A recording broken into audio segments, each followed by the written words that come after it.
Hello everyone, Wampet here. So today I'm going to go over Devante Parker, who could be released from the Dolphins, and I've seen articles saying he might be, or he could be traded. If he's traded, ignore this video. So, Doug Baldwin, Jerron Brown, Tyler Lockett, Keenan Reynolds, and David Moore could make up the receiving corps next year.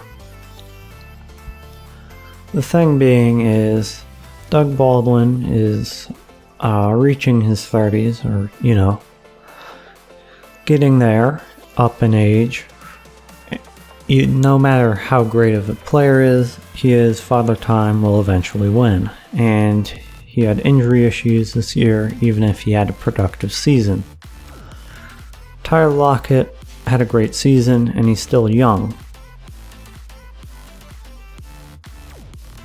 Jerron Brown was a great red zone threat, but other than that, wasn't seen. Kind of like Jimmy Graham. David Moore had a pretty decent season again, but then he disappeared. Seattle's receivers aren't really that big compared to the rest of the NFL. They're not like big 6 feet guys, which teams like, and Seattle has tried to get a receiver like that for pretty much since Pete Carroll got here. They had Sidney Rice, but he had to retire due to concussions and injuries. He was like 6'4", pretty good receiver, and I think if he stayed healthy, he could play, would still be here. Tanner McAvoy, Demora Stringfellow, Jimmy Graham, who is a tight end, but more of a receiving tight end. He's a receiving tight end.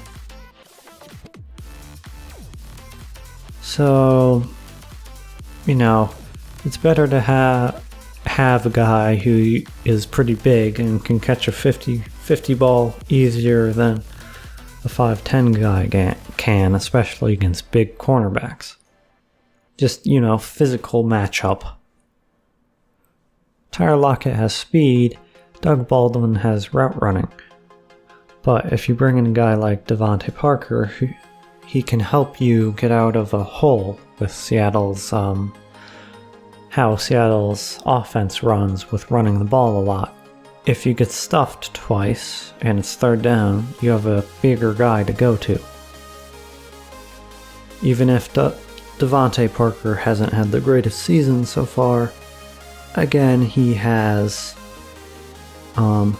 alright. Plus, he's been stuck with Ryan Tannehill, who I wouldn't say is really bad, but he's not great, And then you have Jay Cutler passing to him for a year, or Matt Moore, or Brock Osweiler. So quarterbacks who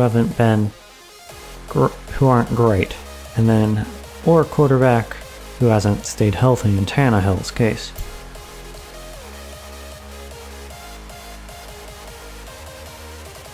Another reason to bring him in, or at least sign an outside bigger receiver, is draft picks. Seattle only has 4, and then if you don't, and by bringing in another guy in Devante Parker, you don't have to really use a draft pick. It isn't a need as much, because then you have Doug Baldwin, Tyler Lockett, Devante Parker, David Moore, Jerron Brown, Keenan Reynolds, maybe. You have a guy. You don't need draft picks because you have a decent enough receiving corps. Seattle has a pretty solid one now, but bringing in a tall guy like Parker would just make it great. And then again, you don't have to use draft picks as much. Obviously, there is a caveat. how much would you have to pay Parker? You know, obviously they don't want to have to match Tyler Lockett's contract, because then that means you have less cap space. But I think he is worth a look if he is released and Seattle is interested and thinks that he has a chance to thrive here. He is worth, you know, I'd say maybe $5 million, probably less, just to see how he does, and probably on a 1-year deal.